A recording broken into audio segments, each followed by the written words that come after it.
Just a few weeks ago, the Navy admitted for the first time that several UFO videos were real, meaning they show actual area phenomenon that so far the Pentagon cannot explain.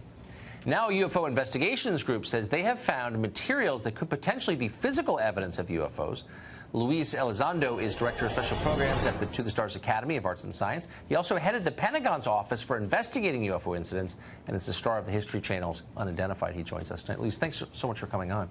So, thank you for having me. What is this material, and why could it shed light on the question of what UFOs might be? Sure. Well, our company over the last year and a half has actually obtained quite a bit of material.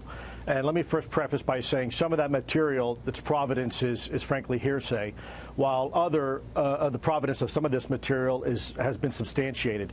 And ultimately, we're in the process of analyzing this material at 3 different levels. We're looking at its physical properties, its chemical, or if you will, molecular properties, and then ultimately its atomic properties.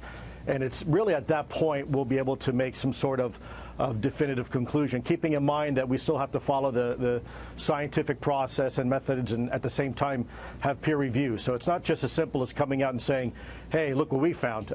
There's a lot of work that still needs to be done. I bet that's right, and of course you'll be challenged, as you ought to be challenged, I think. But quickly sum it up for us. Why do you think this material might be connected to UFOs? Well, without getting into a lot of detail right now, because frankly, it's too speculative for me at this point to say why I think something.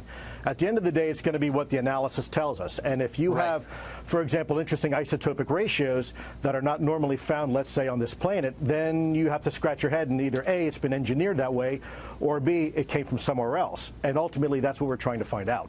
So these are materials brought to you by people who say this is at the site of a UFO incident or a crash?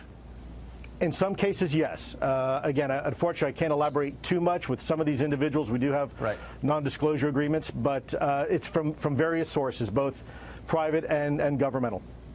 It goes without saying, I hope that you'll come back as you get to the bottom of this. We remain skeptical but open-minded on this and all things. Luis, great to see you. Sir, Thank you so much. Me. Of course. Absolutely. Thank you.